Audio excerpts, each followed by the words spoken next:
Toujours dans les coulisses de ce 7e congrès du Parti démocratique de Guinée équatoriale, nous avons le grand plaisir de recevoir son Excellence Milagrosa Obomo Angui, qui est secrétaire d'État au Trésor. J'espère que je prononce bien votre nom. Oui, ça va. Bienvenue, Excellence. Oui, bonjour. Alors, nous vous recevons alors que vous sortez d'un panel qui était très attendu ici. Il s'agit du panel sur la situation économique de la Guinée équatoriale. Et là, on a entendu notamment les mesures de relance de la croissance. On vous a écouté sur la question et nous avons le grand plaisir de pouvoir débriefer avec vous sur cette antenne d'Afrique Média. Déjà, que doit-on retenir concrètement de ce panel et des recommandations à l'endroit justement du parti qui doit aussi maintenant prendre des résolutions? Oui. D'accord, merci pour la question. Notre panel portait sur la situation économique de la Guinée équatoriale, comme vous venez de le dire. Vous savez qu'en 2019, on a célébré la 3e conférence économique où nous avions mis vraiment clairement et élaboré notre programme macroéconomique et financier. Mais après l'année 2019, l'économie a subi pas mal de chocs externes et internes, par exemple la pandémie, le Covid. Donc, et on a eu aussi les explosions de Bata. Donc, la situation que nous avions présentée aujourd'hui, c'était d'abord de faire une analyse de manière générale, de voir où nous sommes, où nous étions hier, où nous sommes aujourd'hui et quelles sont les perspectives qu'apportera notre économie. Parce que comme nous sommes dans un congrès du parti, il faut informer. Ça, c'est l'instance pour informer la population de la situation réelle de l'économie du pays. Et on a divisé le panel en 3 parties. La première partie, c'est de voir un peu l'histoire de nous, de là où nous venons, qu'est-ce qu'on a fait et tout. Et la deuxième partie, c'est de vouloir enfin présenter maintenant, malgré toutes les menaces qu'on a eues, malgré tous les chocs qu'on a eus, quelles sont les potentialités que nous avons, quelles sont les opportunités que nous avons. Donc, parce qu'avec ces opportunités, avec les actifs qu'on a déjà transformés aujourd'hui, qui sont des actifs économiques, où est-ce que nous pouvons arriver? C'est pour cela que c'est très important d'expliquer à la population que malgré qu'on a aujourd'hui, on a subi une crise économique depuis 2014 et on a eu le choc de la pandémie, les explosions de Bata, ça ne veut pas dire que nous sommes un pays pauvre, nous sommes un pays extrêmement riche. Nous pouvons travailler, transformer nos actifs pour qu'ils puissent apporter de rentabilité économique au pays. C'est pour cela qu'on a montré combien de routes on a construit, le réseau des routes, combien d'électricité, combien on a investi dans certains secteurs comme la construction des infrastructures hôtelières qui peuvent développer le secteur hôtellerie du pays. Combien on a fait? On a créé une compagnie aérienne, on a construit, on a payé les services comme les services d'électricité, les services de télécommunications. On a le meilleur infrastructure à travers la fibre optique aujourd'hui qui est connectée à toute étendue régionale. Nous avons créé et payé, on a financé pas mal de centrales hydroélectriques et que tous ces actifs constituent une potentialité pour le pays et qu'on peut vraiment rentabiliser et faire de manière que les problèmes que nous avons aujourd'hui, comme le problème d'emploi, les problèmes de la production locale, le problème des financements, on peut, à travers la transformation de ces actifs, rentabiliser l'économie avec ce que nous avons aujourd'hui. Et aussi, nous devons montrer comment renforcer nos relations avec les institutions internationales, comme le Fonds monétaire international, parce que nous sommes en programme avec le Fonds monétaire international. Nous sommes en programme avec d'autres organismes et d'autres institutions internationales. Nous devons continuer à négocier avec ces institutions parce que quand on ne peut pas parler de l'économie sans parler de la mobilisation de ressources. Et la mobilisation de ressources, nous ne le trouverons pas que quand nous sommes en bonne relation avec tous ces organismes internationaux, parce que c'est ces organismes qui, à travers leur, comment je peux dire, leur fait vert, que les autres institutions peuvent avoir confiance en vous. Et aussi parce que vous savez que la Guinée équatoriale, c'est un pays qui a été développé par l'effort et les fonds publics. Nous devons aujourd'hui mettre en position d'améliorer le climat des affaires. Parce que notre secteur privé est un secteur, je peux dire, qui n'est pas très fort. Et donc, il faut trouver des instruments, les lois tributaires, tous les instruments que nous pouvons mettre en place pour qu'on puisse et établir, disons, des mécanismes pour que les investisseurs peuvent avoir confiance en nous. Et vous ne pouvez pas faire ou inviter des investisseurs si vous n'avez pas un bon climat des affaires, si vous n'avez pas les facilités de création de l'entreprise, si vous apportez pas, si votre marché n'est pas vraiment compétitif. Donc ça, c'est des éléments qu'on a dit, bon, voilà, nous avons des mesures structurelles qu'il faut vraiment mettre en place et les finaliser. Et aussi, dans le panel, on a parlé, vous savez que nous avons une dette interne. Nous sommes parmi les pays qui n'ont pas beaucoup de dettes externes parce que notre pourcentage aujourd'hui de l'indicateur de dette, c'est 47% de PIB. Ça veut dire que nous sommes au-dessus des critères de convergence de la CEMAC parce que sont à 70% la dette interne. Et nous sommes au-dessus aussi des critères de le Fonds monétaire international, mais ça ne veut pas dire que nous ne devons pas faire un effort pour, disons, restructurer cette dette interne.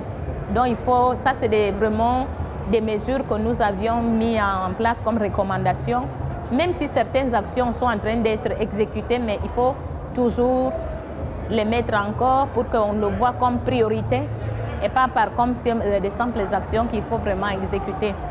Et la dernière partie aussi, c'est des perspectives, parce que nous avons un secteur potentiel qui est le secteur des hydrocarbures, que nous devons continuer à investir. Aujourd'hui, nous avons des découvertes, nous sommes en train de négocier des nouveaux contrats. Donc, il faut continuer à investir dans ce secteur puisque ça continue à être le secteur le plus important pour l'économie de la Guinée équatoriale, qui importe, disons, 80% des recettes aujourd'hui de la Guinée équatoriale et 85 ou 90% des exportations de Guinée équatoriale proviennent du secteur pétrolier. Donc nous devons continuer à investir dans ce secteur des hydrocarbures.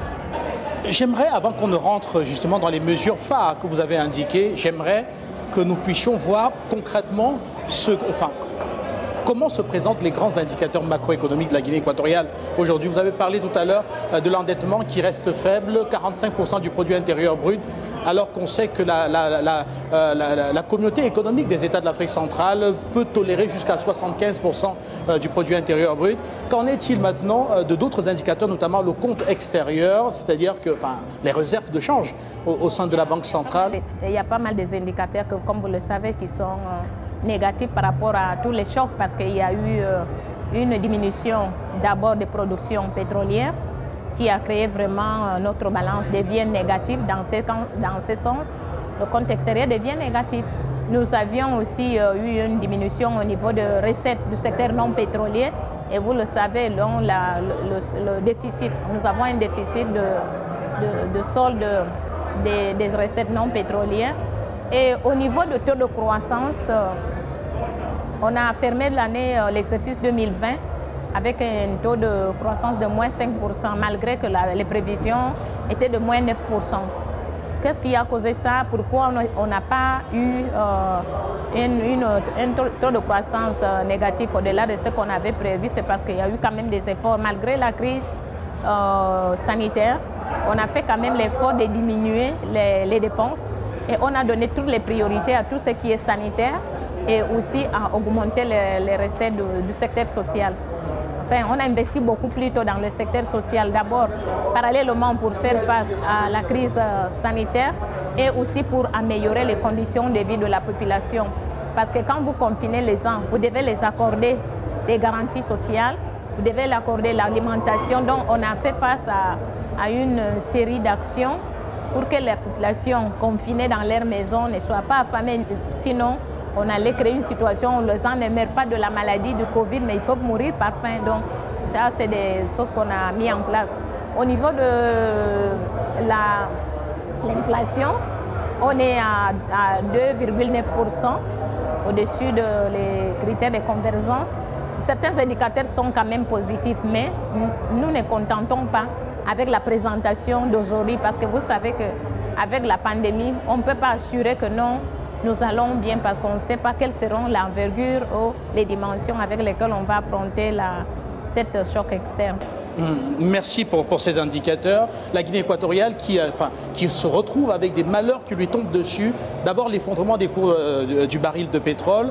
à partir de fin 2013. Et puis après, en 2020, le Covid-19, on comprend. Alors, cela aurait aussi pu permettre à la Guinée équatoriale aujourd'hui de pouvoir se projeter vers une diversification forte de son économie, s'appuyant justement sur cette base infrastructurelle que vous avez citée. Et on sait aussi, Excellence, que vous vous battez depuis de nombreuses années pour qu'on sorte justement du secteur de la transformation infrastructurelle pour rentrer dans la transformation tout court des matières premières de la Guinée équatoriale, la fabrication qui doit normalement permettre de développer de nouvelles niches de croissance autant que le tourisme.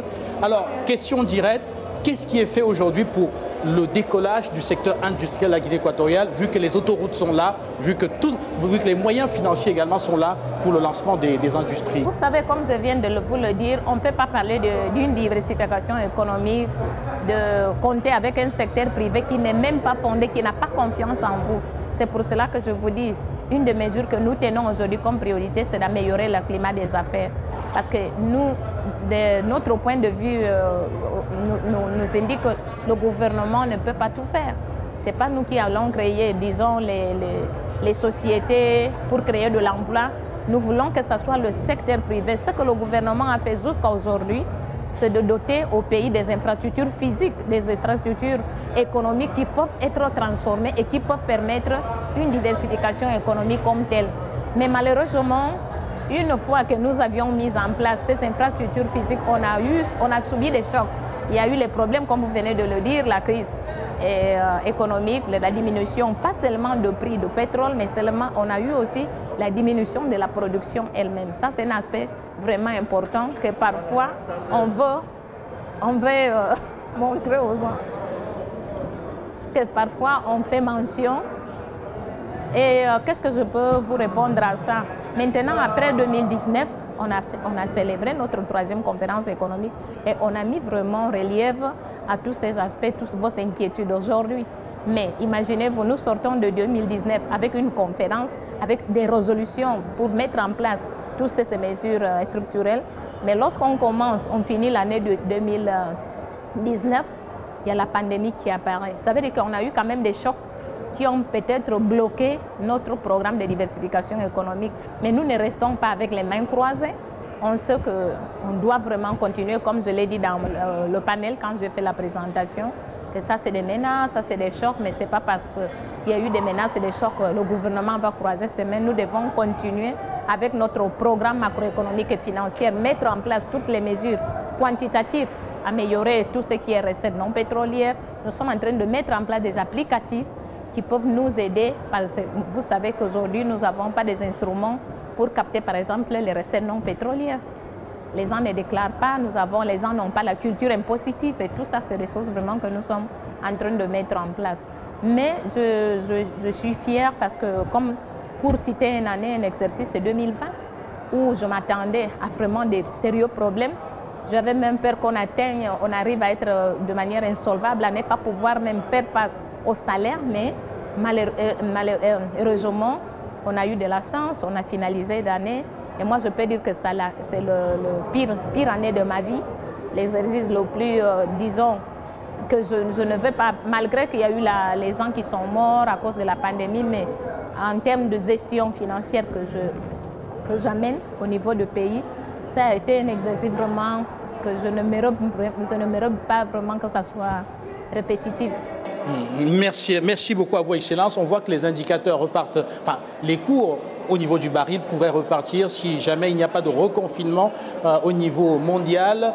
On voit aussi que, effectivement, d'autres niches de croissance vont être développées. En tout cas, vous avez voulu que la politique au sein du PDGE soit portée vers cela. On ne peut que vous souhaiter bonne chance. Je voudrais vous assurer que nous sommes un pays extrêmement riche. Nous sommes un pays extrêmement riche. La transformation vient après, la diversification vient après. Mais aujourd'hui, nous avons le potentiel que beaucoup de pays n'ont pas.